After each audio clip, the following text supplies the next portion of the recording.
Yo, what's good, y'all? It's your boy HenDawgz, and we back to it. You know how we do it. The NBA playoffs are out of control. Have they been? Would y'all agree with that statement? Before we get into this video, make sure y'all subscribe to the channel if y'all haven't already. On the way to 10K. We're almost there. Almost there, man. I appreciate everybody that's been subscribing, and if you haven't subscribed yet, go ahead. They say it takes a person on average 5 times to watch your video before they subscribe. But let's break them averages, man. If it's your first time watching, go ahead and subscribe right now, man. Break them averages. And if you have been watching, you probably didn't watch my videos probably 10-15 times and you still ain't subscribed. So come on, man, you gotta help them averages out. You gotta go ahead and subscribe to the channel. I ain't even one of the people that really care about subscribers, but this shit's a business. I ain't even gonna lie to y'all, man. So help me out. I really appreciate it. But the NBA playoffs are out of control. I guess I gotta agree with that. I agree with that. It's definitely been a very good playoffs. Like, I'm not really sure what they're gonna say in this video, but that's the whole point of a reaction video. But I would say this playoff's been pretty good. So let's get into this video. I don't even really want to do too much talking. The NBA playoffs are out of control.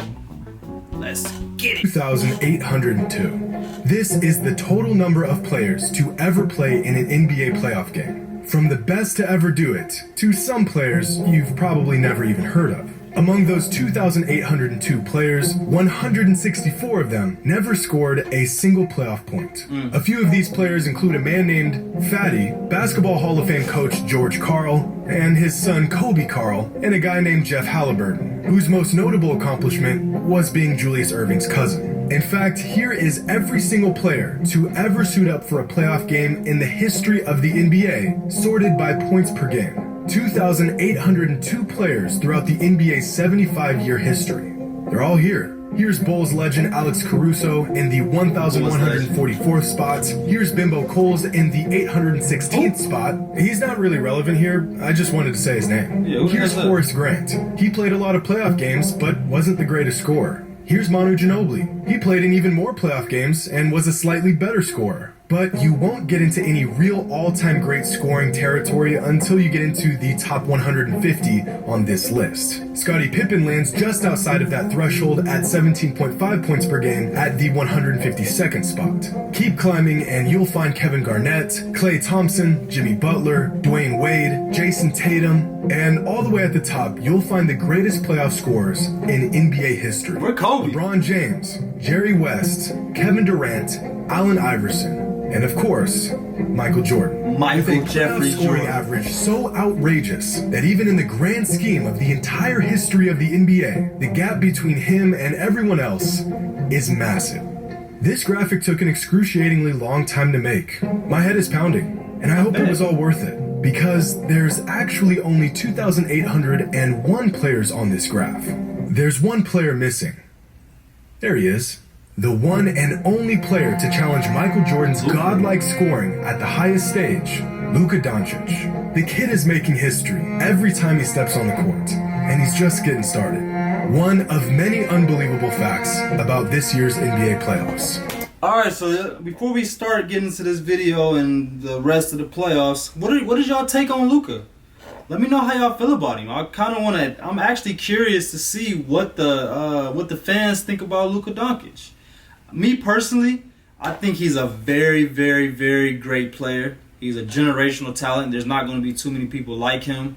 But I don't know if his game style is going to transition to championships. Like, he kind of got that James Harden type skill where it's like, I'm going to have the ball in my hands the entire game. I'm going to put up these crazy amount of numbers. But I'm not really getting the winning production that I need. Like, he's gonna have to downgrade his level of touches to get his championships. He's not gonna be able to be that.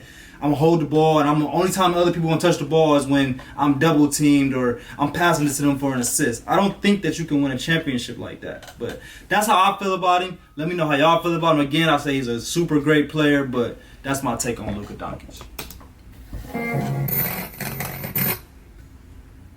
This year's NBA playoffs have been a non-stop thrill ride for NBA fans. with the occasional blowout that drains all the excitement from the whole experience. But it's all worth it, because we also got games where records were broken and history was made. And then we're left with another blowout that drains all the excitement from the whole experience. But aside from every other game being decided in the first 15 minutes of action, the 2022 NBA playoffs have been nothing short of incredible. So here are 10 unbelievable facts about the NBA playoffs that you have to see to believe. Okay. In Game 6 against the Pelicans, Chris Paul had one of the wildest stat lines I have ever seen. 13 for 13 from 2, 1 for 1 from 3, and 4 for 4 from the free throw line. The man didn't miss a single shot the entire night and finished with 33 points. In terms of shooting, this was the perfect game. Quite possibly the rarest feat in basketball. But you want to know what's crazy? Chris Paul isn't even the first player to accomplish this feat in the playoffs. Among players who attempted at least 10 shots, 2 players previously accomplished this feat. Don Nelson, who made every shot in a 1974 playoff game, and Serge Ibaka, who didn't miss a single shot in a playoff game back in 2012. But here's the catch. These games aren't even the most efficient shooting performances in playoff history. That game belongs to Duncan Robinson, who had the most efficient shooting night in NBA playoff history just 11 days prior to CP3's perfect game. In Game 1 against the Hawks, Duncan had a true shooting percentage of 129%. Damn! Yes, you heard that correctly. Because Duncan Robinson shot so many threes and hit so many threes, the value of each shot he took that night was far greater than Chris Paul's, despite the fact that Chris didn't even miss a single shot. Incredibly hard to believe, but true. And while we're on the subject of incredibly weird but true occurrences, we need to talk about DeMarcus Cousins. Because in the first round against Golden State, Cousins scored a playoff career high in points. Now, when I first heard this, I thought maybe his playoff career high was 30, maybe 35 points, but it's not. It's 19. Now, the reason why this number is so absurd is because out of the 674 total games Cousins has played in his NBA career, he has scored at least 19 points in 350 of them. That's more than half. Right. And yet, somehow, he's only managed to clear 19 points once in the playoffs. His playoff career high before this game against the Warriors was just 15. Some not so notable players who have a higher career playoff high than DeMarcus Cousins include Jared Dudley, JaVale McGee, Matthew Dellavedova, and Patrick Beverley. Now, if you feel like this year's playoffs have felt a little different than what we're used to, it might be because of the absence of 2 players, LeBron James and Kevin Durant. Because this is the first postseason in 17 years that hasn't featured LeBron or Durant past the first round. The last time we saw the playoffs without these 2 all-time greats, the year was 2005. Allen Iverson led the league in scoring, Chris Paul was playing for Wake Forest, and LaMelo Ball was still in diapers. Boy, how the times have changed. And times will continue to change because one of the longest standing records in the history of basketball just went down, and pretty much no one noticed. On May 7th, in Game 3 of the Warriors-Grizzlies series, Jonathan Kuminga became the youngest player to ever start in a playoff game in NBA history. Well, at least we initially thought he was. The official length of the previous record was held for at least 51 years. The night of this game, Kuminga was just 19 years, 213 days old. Now, to put into perspective just how young this is, LeBron James didn't get his first playoff start until he was 21 years, 113 days old. And Kobe Bryant didn't get his first playoff starts until he was 20 years, 259 days old. The NBA wasn't sure if Kuminga broke the all-time record since stats on starters and their age weren't officially introduced to the NBA until 1971. But, thanks to a Redditor by the name of Tringle Pringle, we now know that the original record was set much longer than at least 51 years ago. Shout out to Tringle Pringle for the cold hard facts. Some sort of data tracking wizard, because the man has kept track of starting lineups dating back over 100 years ago. How? And according to his numbers, Jonathan Kuminga broke a record that was originally set back on March 25th, 1910, when the Trenton Potters beat the Reading Pretzels 33-24 in the EBL Championship.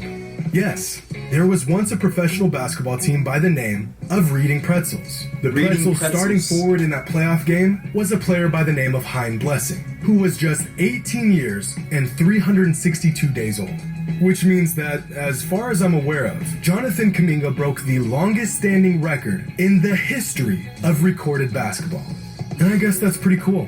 But the magic of Tringle Pringle doesn't end there, because the NBA Reddit wizard also discovered that in Game 4 of the 2022 Eastern Conference Finals, the Miami Heat's starting five combined for just 18 points, the least amount of combined points from a starting five in the playoffs in NBA history. But thanks to Tringle Pringle, we can look into starting lineups prior to the existence of the NBA. On March 12, 1944, under the order of Adolf Hitler, German Nazi troops invaded Hungary. This event is a landmark in world history. But what relevance does this information have on a YouTube channel about basketball? Right.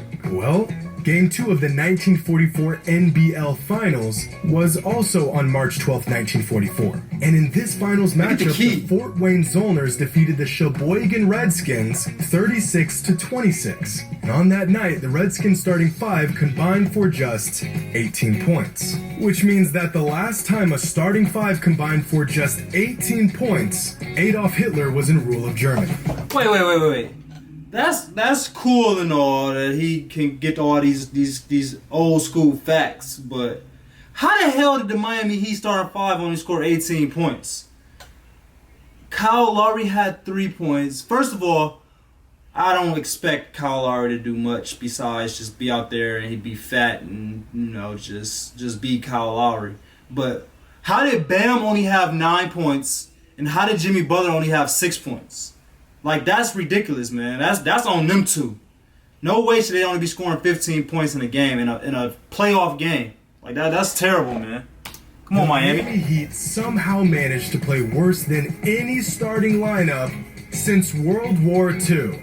And that, my friends, might just be the most disgusting statistic I have ever uttered in my life. For real. But the Miami Heat aren't the only team to go down in horrendous fashion in this year's playoffs. In my last video, I spent 10 minutes breaking down the monstrosity of a Game 7 the Suns put together against the Mavs. But what I didn't mention in that video was that the Suns actually managed to fall into the second largest first half deficit in the history of the playoffs. Trailing by 30 points at halftime, the one and only time a team had a larger deficit at the half was all the way back in 1956. But surprisingly, they actually didn't have the least amount of points scored in the first half of a playoff game. That record belongs to, well, the Phoenix Suns, back in the 2000 playoffs when they scored just 23 points in the first half against the Lakers. Despite coming up short on their run to defend their NBA title, the Bucks put up a great fight in the second round of the playoffs, all behind two monster series by Giannis Antetokounmpo. The man was doing everything in his power to carry his team throughout the playoffs, including grabbing every rebound even remotely close to his vicinity. Giannis' season was over 2 weeks ago, and yet he still leads the playoffs in rebounds by a massive margin. That's crazy. In fact, despite not even making it out of the second round, Giannis will more than likely remain the leader in rebounds by the time the playoffs are over. This is absurd, and yet it's what we've come to expect from the Greek freak. The But MVP, statistically speaking, the most valuable player so far in the 2022 NBA playoffs isn't Giannis. It isn't Steph or Jason Tatum. It's Jimmy Butler. There's been 4 playoff games this postseason that cracked the top 100 individual playoff game performances in modern NBA history. Yeah, that's crazy. Like, he got one stat where he is part of a team that hasn't scored that least amount of points since World War II. 18 total points as a starting lineup. He has that, which is terrible, which is awful. But also in the same exact playoffs, they said he has 4 games that's ranked in the top 100 of all time. Like, this playoffs, man. This is a crazy playoffs. Came from Jimmy Butler.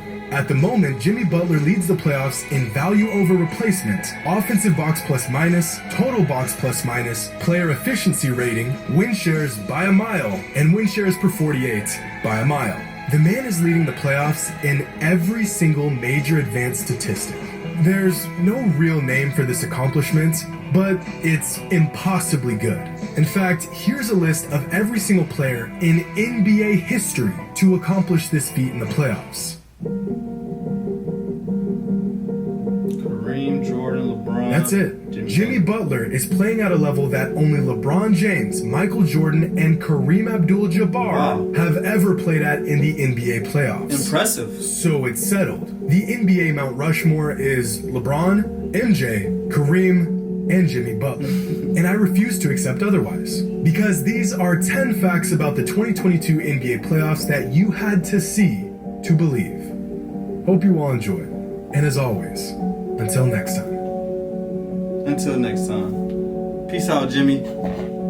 Peace out, Jimmy. That was a really great video, and that was like kind of mind-boggling. Like the stats was just everywhere, and I think that might got a lot to do with how overrated advanced stats is. And if y'all don't know me, I worked in analytics. I worked for Second Spectrum for 4 years, and that's all I dealt with was advanced stats. And I'm still sitting here saying I think that shit's a little overrated. But let me know what y'all thought about that video. Like I said, I thought it was very good. Make sure y'all subscribe to the channel if y'all haven't already. Make sure y'all like this video if y'all like this video. And go ahead and write something in the comments. Write what other videos y'all want me to react to. But I appreciate y'all like always.